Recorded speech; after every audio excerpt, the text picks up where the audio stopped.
By Girish Kausgi, the MD and CEO of Fin Homes, also joining us this morning to talk about the growth going forward as well. Girish, a good jump in profits that we've seen this time around.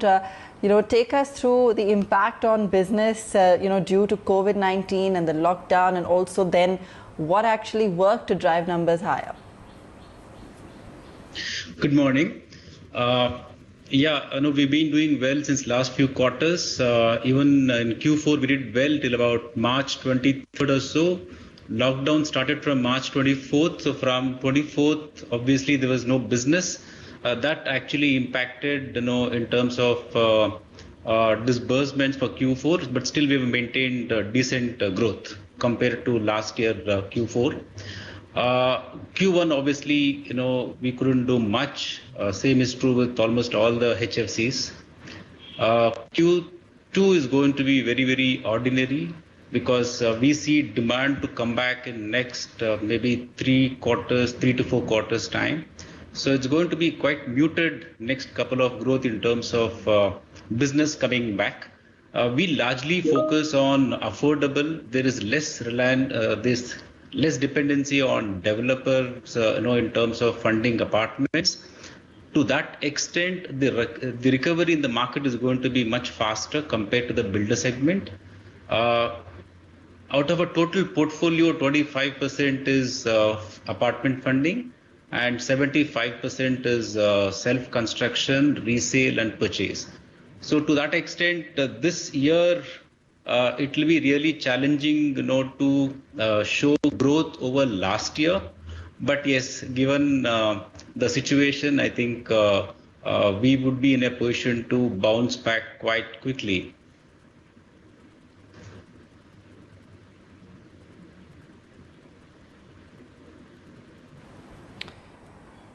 Okay, so sounding quite positive then on the way forward as well. Let's also get your view when it comes to the customers who've opted for moratorium. What percentage of AUMs currently are under moratorium, and do you foresee any change in the behavior of non-delinquent customers going forward? The debate that's ongoing currently with regards to the interest waiver and so forth, that remains a hot topic. What are you seeing in terms of customer reactions to this?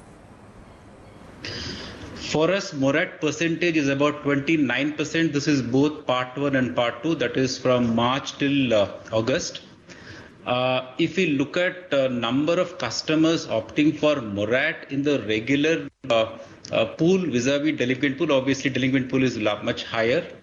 There will be flows both from regular pool and delinquent pool. What is important to note is that as a company, we have the lowest delinquent pool in the industry. So the propensity of default is going to be higher in delinquent pool, and it's going to be very less in the regular pool. Because regular pool customers, they've been regular till February, and only because there was an option of opting for morat due to COVID, they have opted for morat. So there will be flows, but yes, we started calling customers in terms of educating, and we've not seen too many job losses or pay cut in the segment where we operate. So I don't see too much of flow from regular customers into SMA1 going forward. However, on the delinquent pool, definitely there'll be increase from SMA0, SMA1 to SMA2 and then NPA, but that we are trying to keep it bare minimum. Even if we compare with Q3, we have reduced our NPAs by 4 whips.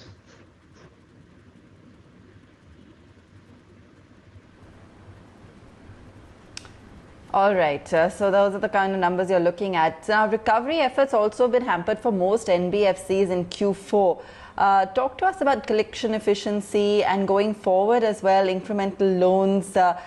In terms of NPAs and asset quality trends, what you're expecting. I know you're overall sounding positive, but if you could also help to shed some light on these specific parameters.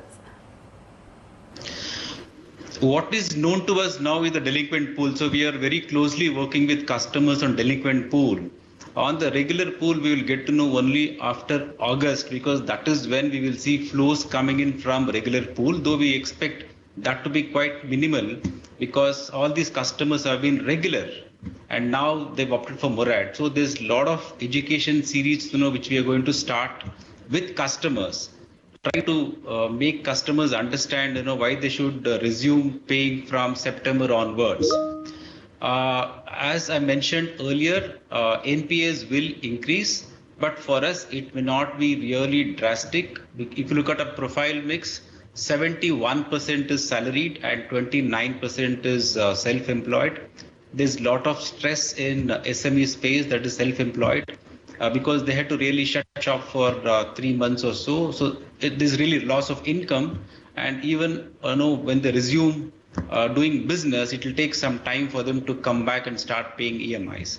And therefore, there we see some flows, whereas on the salaried segment, during lockdown as well, most of our customers, they've received salaries. Some have received little less and some have received same level. So we don't see much of an issue on the salaried space, which is 71% for us. On the SENP, yes, we see some stress. There will be increase in NPAs. Obviously, Q2 we can see surge in NPAs. Q3 there will be further surge, but we'll try to contain. I think by March also we'll be able to bring it back to a decent level.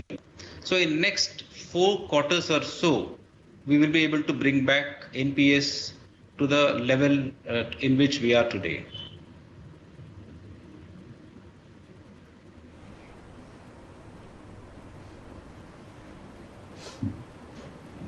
All right. Thanks so much for joining us this morning and taking us through your outlook going forward.